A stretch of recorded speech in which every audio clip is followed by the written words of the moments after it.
नमस्कार, स्वागत है आपका स्वदेश हेल्थ में। मैं हूं आपके साथ दिनेश अवस्थी। क्या आप बढ़ती उम्र के साथ किसी ऐसी बीमारी का शिकार हो रहे हैं जिसमें आपके हाथ पैर सुन्न पड़ जाते हैं, आपका दिमाग सही से काम करना बंद कर देता है, या आपके दिमाग का आपके शरीर के बाकी हिस्सों पर कंट्रोल नहीं रहता है? ये सभी लक्षण पार्किंसन बीमारी के हो सकते हैं। आपको यकीन नहीं होगा, पर हमारे देश भारत में हर साल करीबन 10 लाख से भी ज्यादा लोग इसके शिकार होते हैं। पार्किंसंस बीमारी एक न्यूरो डिजेनरेटिव डिसऑर्डर है जो हमारे दिमाग के उस हिस्से को निशाना बनाती है जो हमारे शरीर को यह बताता है कि कोई भी काम कैसे करना है।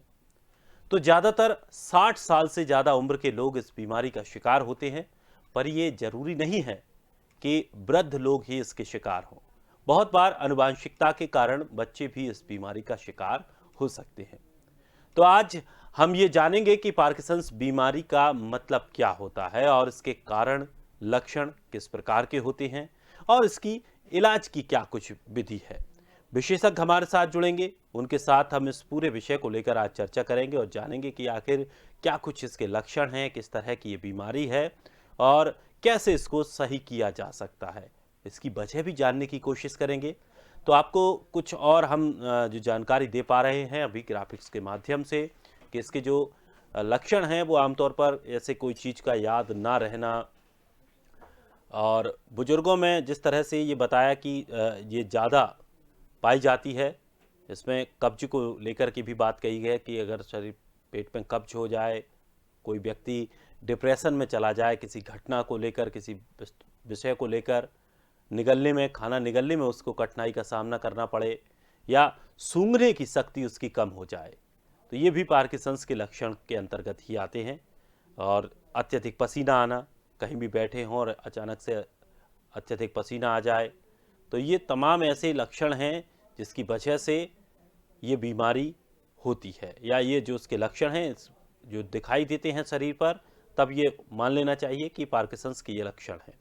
तो मूत्र आवृत्ति बढ़ जाना, यानी कि बार बार वॉशरूम जाना, ये भी एक इसके लक्षण हैं। सोने में परेशानी, नींद ना आना, अनिद्रा की बीमारी, ब्लड प्रेशर में अचानक से बदलाव हो, ब्लड प्रेशर कहीं हाई होने लगे, कहीं लो होने लगे, और थकान, शरीर में थकान महसूस होने लगे। तो ये पार्किंसंस बीमारी के कुछ ऐसे लक्षण हैं जिनको देखकर हम समझ सकते हैं। कुछ और भी जानकारी आपको बताते हैं कि महिलाओं की तुलना में पुरुषों में ये 2 गुना तक ज़्यादा हो सकती है। आनुवंशिकता के कारण भी इस बीमारी के लोग शिकार हो सकते हैं। सिर में चोट लगने या पहले से कोई ऐसी गंभीर बीमारी हो, उसकी वजह से भी ये समस्या हो सकती है। फलों और सब्जियों पर कीटनाशक रसायनों की वजह से भी ये हो सकती है, यानी कि फल और सब्जी जो हम इस्तेमाल बाजार से सीधे खरीद कर उनका इस्तेमाल करते हैं, उनमें ये खतरा बढ़ सकता है। इसके लिए जो फल सब्जियां हम खरीदते हैं उनको अच्छे पानी से अच्छे तरीके से साफ़ करें। कोशिश करें कि थोड़ा गर्म पानी लें और गर्म पानी से इनको साफ़ करें, फिर उसके बाद इनका उपयोग करें, जिससे कि किसी भी तरह का रासायनिक तत्व आपके शरीर में अंदर ना जा पाए। हाथ पैरों में कमजोरी होना, चलना और बात करने में, सोने में, तमाम तरह की तकलीफ़ें इससे होती हैं। तो ये पार्किंसंस बीमारी हो सकती है। खास करके जिस तरह से आनुवंशिकता के चलते बताया जा रहा है, यानी कि माता पिता से भी ये बीमारी बच्चों में आ सकती है। यानी कि अगर माता पिता इस तरह की लक्षण से पीड़ित रहते हैं, उन्हें इस तरह की बीमारी की शिकायत रहती है, तो उसके बाद उनके बच्चों में भी ये जा सकते हैं। तो पार्किंसंस की बीमारी में जो सेल्स हैं वो मरने लगती हैं, निग्रह सेल्स मरने लगती हैं और तमाम तरह की समस्याएं लोगों को उत्पन्न होती हैं। चलिए, हम मेहमानों से आपका परिचय कराते हैं। हमारे साथ डॉक्टर रश्मि वर्मा जुड़ गई हैं, जनरल फिजिशियन है। बहुत बहुत स्वागत है आपका स्वदेश न्यूज में। हमारे साथ कुछ ही देर में डॉक्टर सुमित सिंह भी जुड़ेंगे, सीनियर न्यूरोलॉजिस्ट। सबसे पहले डॉक्टर रश्मि, आखिर क्या है ये पार्किंसंस, क्या कुछ इसके लक्षण हैं, क्या कुछ इसकी वजह हैं? दिनेश जी, पार्किंसंस एक एज रिलेटेड बीमारी है, उम्र के साथ होने वाली बीमारी है। हर किसी में नहीं होती है। इंसिडेंस जो है वो 50 इयर्स के से ज्यादा के लोगों में देखने को ज्यादा मिलता है। महिलाओं की अपेक्षा 50% मेल्स में ये ज्यादा देखने के लिए मिलने वाली बीमारी है। अब आती है बात, है क्या ये प्रॉब्लम? ये एक न्यूरोलॉजिकल बीमारी है, मतलब ब्रेन से संबंधित दिक्कत है, जिसमें कि ब्रेन की जो एबिलिटी होती है, ब्रेन हमारा हर चीज को सिंक्रोनाइज करता है, चाहे मूवमेंट हो, चलना फिरना हो, स्पीच हो, है ना, एक्सप्रेशन हो, इन सारी चीजों में दिक्कत आने लगती है। तो यदि मैं एक लाइन में कहूँ कि पार्किंसंस क्या है, ये जो ब्रेन की एबिलिटी होती है मूवमेंट्स को कंट्रोल कर पाना, इस बीमारी में ये काबिलियत जो ब्रेन की होती है वो चली जाती है। ब्रेन में एक्चुअली कुछ सेल्स होती हैं, कुछ खास जगह की, जो जगह जिसका नाम है सबस्टेंशिया नाइग्रा, वहां पे डोपामीन और नॉरएपिनेफ्रिन, ये दो इंपॉर्टेंट केमिकल हैं, इनका सिक्रीशन कम हो जाता है क्योंकि सेल्स मरने लगती हैं। उम्र के साथ हो सकता है, बहुत सारे कारण हो सकते हैं। तो जब ये दो इंपॉर्टेंट केमिकल नहीं होंगे तो बाकी जो पार्ट्स ऑफ द ब्रेन है वो नॉर्मली वर्क करना बंद कर देते हैं। तो डोपामीन से रिलेटेड यदि सिम्टम्स आएंगे तो हाथ पांव में कपकपाहट आना, मतलब ट्रेमर्स आना। इसके अलावा जो नॉर्मल स्पीड होती है किसी भी चीज को करने की, वो ना कर पाना। इसके अलावा हाथ पांव में अकड़न आना, मांसपेशियों में पेशेंट कंप्लेन करता है कि अकड़न आ गई है।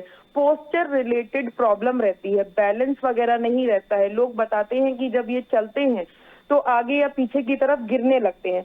ये सारी दिक्कतें डोपामीन से रिलेटेड, जब सिक्रीशन ठीक से नहीं होगा इस बीमारी में, पार्किंसंस में, तो ये सारी चीजें देखने के लिए मिलने लगती हैं।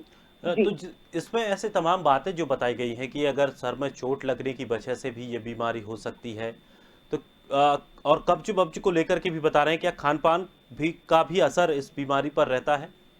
जी, देखिए दिनेश जी, दो सवाल हैं यहाँ पे। पहले तो क्या क्या कारण होते हैं पार्किंसंस के। पहले तो कारण सबसे जो मोस्ट कॉमन होता है और ऑलमोस्ट 90% पेशेंट्स में होता है, वो कारण होता है इडियोपैथिक। इडियोपैथिक वो कंडीशन होती है जब हमें कोई कारण नहीं पता होता है और उम्र के साथ ये देखने के लिए मिलता है। पहला कारण ये। इसके अलावा और भी जो अनकॉमन, मतलब नॉर्मली ये कारण नहीं होते हैं, इसमें मान लीजिए ब्रेन में कोई ट्यूमर है या किसी को पैरालिसिस का स्ट्रोक आया था पहले, उसकी वजह से हो सकता है, या कोई वेस्क्युलर कारण, कोई नब्स फट गई थी या कुछ ऐसा है ब्रेन में, कोई एबनॉर्मेलिटी हुई थी, उसके कारण की वजह से भी पार्किंसंस बीमारी हो सकती है। एक और बहुत इंपॉर्टेंट कारण जो पार्किंसंस के पेशेंट के लिए कॉजेटिव एजेंट होता है वो है दवाएं। दवाओं का भी मिसलेनियस यूज जो हम आजकल करते हैं, है ना, कहीं से भी फार्मेसी से शॉप लेके यूज कर रहे हैं। मीटोक्लोप्रामाइड एक दवा है, उसका अगर आप लॉन्ग टर्म यूज कर रहे हैं बिना डॉक्टर से समझे, उसका रीजन समझे, ये एक ऐसी दवा है जिसकी वजह से आपको पार्किंसंस हो सकता है। लिथियम, इसके अलावा वैल्प्रोएट, इसके अलावा और बहुत सारी ब्रेन से संबंधित दवाएं हैं जिनका यदि बहुत लंबे समय तक यूज किया जाए तो पार्किंसंस बीमारी हो सकती है। ये सब सेकेंडरी पार्किंसंस के कारण होते हैं। दूसरा जो आपने सवाल पूछा था कि खान पान, क्या इससे भी पार्किंसंस हो सकता है। देखिए मैंने आपको बताया था, एक केमिकल के बारे में मैंने आपको बताया था कि डोपामीन की कमी हो जाती है, सेल्स सिंथेसाइज नहीं कर पाती ब्रेन की, जिसकी वजह से पेशेंट को पोस्चर रिलेटेड दिक्कतें होने लगती हैं, चाल बदल जाती है, चलने में दिक्कत होती है, गिरने लगते हैं। इसके अलावा एक और बहुत ही महत्वपूर्ण केमिकल होता है ब्रेन के काम करने के लिए, जिसे बोलते हैं नॉरएपिनेफ्रिन। ये हमारे ब्रेन से सिक्रीट होता है और ये बेसिकली हमारी बाउल, मतलब हमारी आंतों का जो नॉर्मल काम है उसको इंटरफियर करने लगता है यदि इसकी सिंथेसिस ठीक से नहीं होती। तो व्यक्ति विशेष जिसको पार्किंसंस बीमारी है उसको कॉन्स्टिपेशन हो सकता है, उसको यूरिन से रिलेटेड दिक्कत, यानी यूरिन रुक सकती है या बार बार आ सकती है। इसके अलावा बीपी कम हो सकता है, स्किन में चेंजेस आने लगते हैं। ये सारे इस केमिकल की कमी के कारण सिम्टम्स पार्किंसंस पेशेंट में देखने के लिए बिल्कुल, यानी मिलते कि हैं। ये एक यहाँ पर तथ्य समझ में आता है कि एक जो केमिकल है उसकी वजह से या उसकी कमी होने की वजह से तमाम जो दिक्कतें शरीर में उत्पन्न होती हैं और उसी की वजह से ये पार्किंसंस की समस्या पैदा हो जाती है। हमारे साथ doctor Sumit Singh, senior neurologist हैं, ऑटोमिस हॉस्पिटल गुरुग्राम, डायरेक्टर न्यूरोलॉजी से। बहुत बहुत स्वागत है सर आपका स्वदेश न्यूज में। सर आज हम पार्किंसंस को लेकर बात कर रहे हैं। इस बीमारी को हम कैसे समझ सकते हैं? आम लोग इस बीमारी को किस तरह से जानेंगे? क्या कुछ इसके महत्वपूर्ण वो लक्षण हैं जिनसे आमतौर पर या शुरुआती तौर पर ये पता चले कि ये इस तरह की समस्या है और हमें अब जाकर के किसी विशिष्ट डॉक्टर को दिखाना पड़ेगा? देखिए, पार्किंसन के बहुत सारे लक्षण इस प्रकार के होते हैं, जैसे कि एक वृद्ध आदमी के होते हैं तो थोड़ा सा आदमी झुक के चलने लगता है, थोड़ा सा उसके हाथ कांपने लगते हैं, उसके काम करने की शक्ति कम हो जाती है, स्लो हो जाता है। तो हम लोग अक्सर ये समझते हैं कि ये बुढ़ापे के लक्षण हैं, परंतु पार्किंसन का रोग एक बड़ा अजीब सा रोग है। इसमें शरीर की एक साइड ही ज्यादा इफेक्ट होती है। अब आप खुद ही समझ सकते हैं, ऐसा तो नहीं है कि बुढ़ापा सिर्फ एक ही साइड आएगा, दोनों साइड आएगा।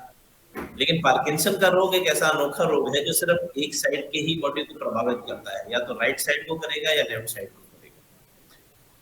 हाथों में कंपन आने लगता है और इसको हम बोलते हैं पिन रोलिंग ट्रेमर, जैसे आदमी कोई माला जप रहा हो, या ड्रम बीटिंग ट्रेमर्स, जैसे कि कोई ढोलक बजा रहा हो। तो इस प्रकार के जो लक्षण होते हैं वो पार्किंसन के होते हैं।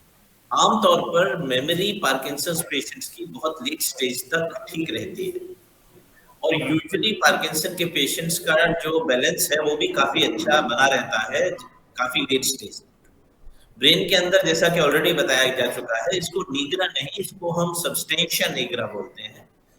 ये एक ऐसा स्थान है ब्रेन का जहां पर डोपामिन नामक एक रासायनिक पदार्थ बनता है, और उस रासायनिक पदार्थ की कमी के कारण ये होता है। ये क्यों होता है ये कोई नहीं बता सकता, लेकिन यदि एक दफा बीमारी शुरू हो जाए तो उसके बाद इसको रोकना, इसको ठीक करना, इसको रिवर्स करना तो असंभव है, परंतु दवाइयों के द्वारा इस रोग के लक्षणों को कंट्रोल करना बहुत ही आसान है और बहुत अच्छा रिस्पॉन्स दवाइयों का आता है।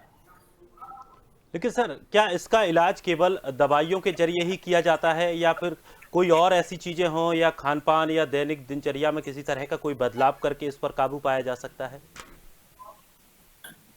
नहीं, इसमें सबसे जरूरी बात यह है कि हम पेशेंट्स को बोलते हैं कि आप जो भी काम कर रहे हैं वो पूरी तरीके से उसी प्रकार करिए जो आप तब करते थे जब आप रोगी नहीं थे।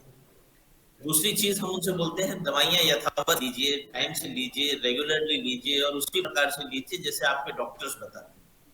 बाकी सारी बीमारियां जैसे ब्लड प्रेशर की बीमारी है या डायबिटीज है, उसमें दवाइयों का टाइमिंग इंपॉर्टेंट नहीं होता, परंतु पार्किंसन रोग की ये खास बात है कि इसमें यदि हम आपसे कोई पर्टिकुलर दवाई बोल रहे हैं कि आपसे 7 से 8 बजे के बीच में लीजिए, तो वही टाइम पे दवाई लेना आवश्यक है। रेगुलर एक्सरसाइज करना बहुत अच्छा है। कई लोग कहते हैं कॉफी पीने से पार्किंसन पेशेंट्स को अच्छा रिस्पॉन्स आता है। दवाइयों के अलावा जब पेशेंट्स की कंडीशन डिटीरियोरेट कर जाती है, जब उनकी बीमारी आगे बढ़ जाती है, तो एक बहुत ही बेहतरीन ऑपरेशन उपलब्ध है। इसको हम डीप ब्रेन स्टिमुलेशन बोलते हैं। तो मस्तिष्क में सूक्ष्म तार डालकर उसको हार्ट के पेसमेकर जैसे एक यंत्र से कनेक्ट कर कर हम दिमाग में विद्युतीय तरंगें प्रवाहित करते हैं, और ये तरंगें ब्रेन में वही काम करती हैं जो डोपामिन केमिकल सब्सटेंस जो ब्रेन में नहीं बनता वो काम करता है। और मैंने ऐसे ऐसे पेशेंट्स जो बिल्कुल बेड रिडन थे उनको जॉगिंग करते हुए देखा है इस ऑपरेशन के बाद। प्रॉब्लम क्या है कि हम ये सब लोग जानते हैं कि हार्ट के लिए तो पेसमेकर उपलब्ध है, परंतु हमारी जानकारी अभी इतनी विस्तृत नहीं है कि हम ये जान पाए कि ब्रेन के लिए भी अब एक पेसमेकर उपलब्ध है जो क्वालिटी ऑफ लाइफ को बिल्कुल जमीन और आसमान जितना चेंज कर देता है। बिल्कुल सर, ये और काफ़ी महत्वपूर्ण जानकारी इसे मैं कह सकता हूं, क्योंकि इस तरह की जानकारियां जो हैं वो आम लोगों तक और इतनी आसान शब्दों में नहीं पहुंच पाती, इतनी आसानी से नहीं पहुंच पाती हैं। और इस कार्यक्रम का उद्देश्य भी यही है कि लोगों तक, ज़्यादा से ज़्यादा लोगों तक ये जानकारियां पहुंचे जिन बीमारियों के बारे में हम समझ नहीं पाते। चूँकि आपने शुरुआती दौर पर कहा कि हम ये कहते हैं कि चलिए ये बुढ़ापे के लक्षण हैं, बुढ़ापा आ गया है, लेकिन वास्तविकता में वो बुढ़ापा ना होकर के कुछ इस तरह की बीमारियाँ होती हैं जिनको हम ज़्यादा फोकस ऊपर नहीं कर पाते और उसकी वजह से तमाम समस्याएं लोगों को आती हैं। डॉक्टर, अभी हमारे साथ डॉक्टर रश्मि जुड़ी थी, उन्होंने कहा था कि तमाम जो दिमागी दवाइयां हैं उनको लेने से भी, ज़्यादा मात्रा में लेने से या बिना जानकारी की इस तरह की दवाइयां लेने से भी इस तरह की समस्या हो सकती है। लेकिन अगर हम सरदर्द को लेकर अगर बात करें तो आमतौर पर सरदर्द को लेकर हम तमाम पेन किलर्स बाजार में उपलब्ध हैं और स्वाभाविक तौर पर ऐसा होता है कि डॉक्टर्स के पास नहीं जाते, सीधा मेडिकल स्टोर के पास जाकर कोई भी दवाइयां ले लेते हैं। तो क्या वो दवाइयां, और फिर सर ऐसा होता है कभी कभी कि उन दवाओं के हम आदी हो जाते हैं कि उनको हम पर्याप्त मात्रा में लेकर रख लेते हैं कि जब भी हमें सर दर्द हुआ और हमने वो एक टैबलेट खाई और फिर ठीक हो गए कुछ देर में। तो क्या इस तरह की दवाइयाँ भी इस तरह की बीमारियों को पैदा कर सकती हैं? नहीं, देखिए आपको ये समझना होगा कि सर दर्द के बहुत कारण होते हैं और आपको ये भी समझना होगा कि सर दर्द से तो शायद ही कभी कोई मेजर प्रॉब्लम हो यदि उसे माइग्रेन टाइप की बीमारी है, परंतु सर दर्द की दवाइयों से उसके शरीर को जरूर नुकसान पहुंचे। बट अच्छी बात यह है कि माइग्रेन या सर दर्द और भी किसी प्रकार का हो, उसकी किसी भी दवाई से पार्किंसन जैसे रोग नहीं होते। पार्किंसन से मिलती जुलती एक बीमारी होती है जिसे हम ड्रग इंड्यूस्ड पार्किंसोनिज्म बोलते हैं। तो आप ये समझ लीजिए कि जो डिप्रेशन की दवाइयां होती हैं या मानसिक रोगों की बीमारियां होती हैं, उनकी कई दवाइयां हैं जो ब्रेन में डोपामिन को कम कर देती हैं या उसे डिस्ट्रॉय कर देती हैं। इसीलिए ऐसे मरीजों को यदि वो लंबे समय तक डिप्रेशन या एंजाइटी की दवाई लेते रहे हों तो पार्किंसन रोग जैसे लक्षण उपलब्ध होने लगते हैं, बट वो पार्किंसन रोग नहीं बोला जाता। एक और बहुत इम्पोर्टेंट बात है जो शायद बहुत जरूरी है बताना कि गैस्ट्रो की एक दवाई होती है जो आमतौर पर लोग बात गैस के लिए लेते हैं, जिसे हम लिस्यूराइड बोलते हैं। ये केमिकल कंपाउंड ऐसा है जो ब्रेन में डोपामिन को बिल्कुल ध्वस्त कर देता है। तो कई बार जो गैस्ट्रोएंट्रोलॉजिस्ट होते हैं या जनरल फिजिशियन होते हैं वो लिस्यूराइड नाम की दवाई गैस के लिए देते हैं। तो पार्किंसन के रोगी जैसे लक्षण 15 दिन, 20 दिन, 1 महीने में ऐसे पेशेंट्स में आने लगते हैं जिन्होंने इस दवाई का सेवन किया हो। तो ये बहुत आवश्यक है कि यदि आपको सडनली कोई नए प्रकार के लक्षण आने शुरू हो जो पार्किंसन से मिलते जुलते हो, तो आप एक न्यूरोलॉजिस्ट से अवश्य समझ लें, क्योंकि पार्किंसन डिजीज एक पर्टिकुलर बीमारी है और पार्किंसन रोग से मिलती जुलती कम से कम 7 से 8 और बीमारियां हैं जो से देखने में तो पार्किंसन जैसी लगती हैं, परंतु उनके ट्रीटमेंट में जमीन आसमान का फर्क रहता है। सर, क्या लक्षण भी उनके सेम रहते हैं या लक्षण भी उनके अलग अलग रहते हैं? नहीं, ऑलमोस्ट सिमिलर होते हैं। इसमें छोटे समय में ये बताना असंभव होगा कि मैं इन सारी बीमारियों के अलग अलग लक्षण बताऊं, क्योंकि अपने आप में हर बीमारी पार्किंसन जितनी ही इंपॉर्टेंट है। बट ये आप समझ लीजिए, एक बीमारी है जिसे हम इडियोपैथिक पार्किंसन डिजीज बोलते हैं और एक है पार्किंसोनिज्म। पार्किंसोनिज्म में भांति की बीमारियां आती हैं, जैसे पीएसपी है, मल्टी सिस्टम एट्रोफी है, डिफ्यूज न्यूरल बॉडी डिजीज है। इनका नाम बताने का भी कोई ऐसी आवश्यकता नहीं है क्योंकि ये साइंटिफिक टर्म्स हैं। जो मुद्दे की बात है वो ये है कि पार्किंसन और पार्किंसन की डिफरेंशिएट करना कभी-कभी न्यूरोलॉजिस्ट के लिए भी असंभव हो जाता है। जनरल फिजिशियन तो ऑब्वियसली इस बात को नहीं बता पाएंगे। तो यदि आपको ऐसे लक्षण हो तो आप एक न्यूरोलॉजिस्ट से अवश्य संपर्क करें, ताकि पहली बात तो ये समझ सकें कि आपको किस प्रकार का रोग है और आपके लिए कौन सी दवाई सबसे उत्तम रहेगी। जी सर, एक छोटा सा सवाल और था। चूंकि आप आमतौर पर देखा जा रहा है आज के समय में अनिद्रा की समस्याएं बड़ी बढ़ती जा रही हैं। लोग दिन भर काम करते हैं और उसके बाद भी पता चला कि रात में भी नहीं सो पा रहे हैं और फिर सोने के लिए उन्हें मजबूरन कुछ ऐसी टैबलेट्स लेनी पड़ती हैं जो नींद की दवाएं रहती हैं और उनका सेवन का उनको आदत पड़ जाती है। तो क्या ये सही है लेना, और इसकी वजह से भी क्या कुछ ऐसी समस्याएं हो सकती हैं? नहीं, नींद की किसी दवाई से इस प्रकार की समस्या नहीं होती, बट हमारी नींद ना आने का कारण हम लोग स्वयं हैं। पहले जमाने में क्या होता था, दिन भर आदमी खेती करता था, मेहनत करता था, मशक्कत करता था, शाम को आता था, थका हारा, खाना खाया, सो गया। उस टाइम पे ना टेलीविजन था, ना व्हाट्सएप था, ना इंस्टाग्राम था, ना कुछ और सोशल मीडिया प्लेटफॉर्म्स थे। आज की बात ये होती है कि मरीज जो जो लोग हैं उनके काम है बिस्तर पे बैठने वाले, वर्क फ्रॉम होम वाले या ऑफिस में डेस्क जॉब वाले। आप किसी किसान से जाके पूछिए कभी कि उसको नींद की प्रॉब्लम हुई है, कोई किसान नहीं बोलेगा, क्योंकि वो इतना थका मांदा आता है कि उसको बिस्तर के अलावा कुछ सोचता ही नहीं। हमारे साथ में जैसे ही हमारा काम शुरू होता है हमें नेटफ्लिक्स नजर आता है, हमें फिल्म नजर आती है, हमें व्हाट्सएप नजर आता है, हम उसको घुस जाते हैं, अपना टाइम उनके साथ इतना व्यतीत कर देते हैं कि हम एक साइकिल में फंस जाते हैं। 11 बजे आप बिस्तर पे लेटेंगे, फिर आप सोचेंगे अरे 11 बज गए, अभी नींद नहीं आई, चलो थोड़ी देर के लिए सोशल मीडिया प्लेटफॉर्म देख लेते हैं। उसके बाद फिर आप देखेंगे अरे अब तो 12 बजे, पता नहीं आज की शाम कैसे गुजरेगी, नींद आएगी या नहीं आएगी। तो ये सारी परेशानियां एक्चुअली हमारी खुद की बनाई हुई है। यदि आप सोना चाहें तो नींद जरूर आएगी, और यदि आप सोना नहीं चाहेंगे तो बहाने ढूंढेंगे ना सोने के। जी, बिल्कुल सही कहा सर आपने, क्योंकि इस तरह की जो दिनचर्या है वो आजकल स्वाभाविक तौर पर देखने को भी मिल रही हैं। हमारे साथ डॉक्टर रश्मि भी बनी हुई है। डॉक्टर रश्मि, खान-पान को लेकर के भी हम बात कर रहे थे तमाम तरह की। क्या कुछ ऐसे वो पोषक तत्व हैं जिनके ज़रिए हम जो डोपामाइन को लेकर लगातार बात कर रहे थे, उसकी क्या पूर्ति खान-पान से की जा सकती है?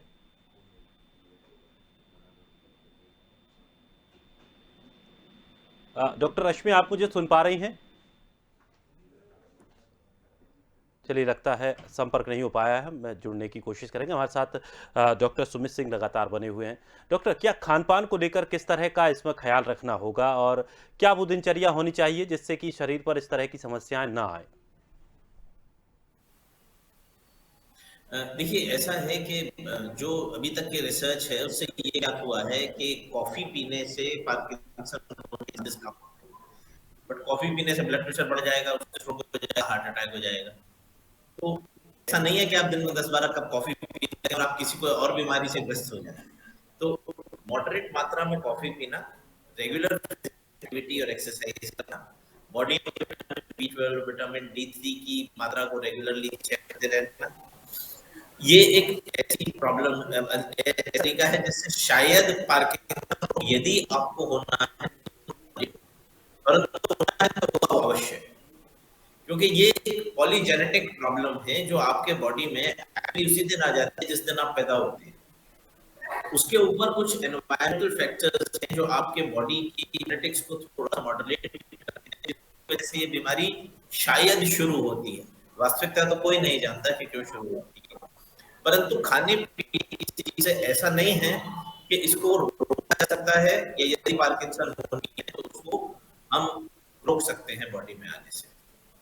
लेकिन शरीर फिट रहेगा तो स्वाभाविक तौर पर बहुत सारी चीज़ें हैं जो आपके शरीर से दूर रहेंगी, बहुत सारे विकार हैं वो आपके शरीर से दूर रहेंगे। बहुत-बहुत शुक्रिया डॉक्टर्स, आपने इतना कीमती समय हमें दिया और इतनी महत्वपूर्ण जानकारियाँ आपने हमें दी। और हमारे इस कार्यक्रम का उद्देश्य यही है कि लोगों तक एक गंभीर से गंभीर बीमारियों की जानकारी उन तक पहुँचे जिन्हें वो समझ नहीं पाते हैं या उनके बारे में ज़्यादा फिर जानने की कोशिश नहीं करते। समझते हैं कि चलिए ये बुढ़ापे की वजह से है या इस तरह से है। एक तमाम बहाने बनाकर उन बीमारियों को छोड़ दिया जाता है, लेकिन वो बीमारियां गंभीर होती हैं। फिलहाल इस खास कार्यक्रम में इतना ही। ताज़ा तरीन खबरों के लिए आप बने रहिए स्वदेश के साथ, सबसे पहले देश।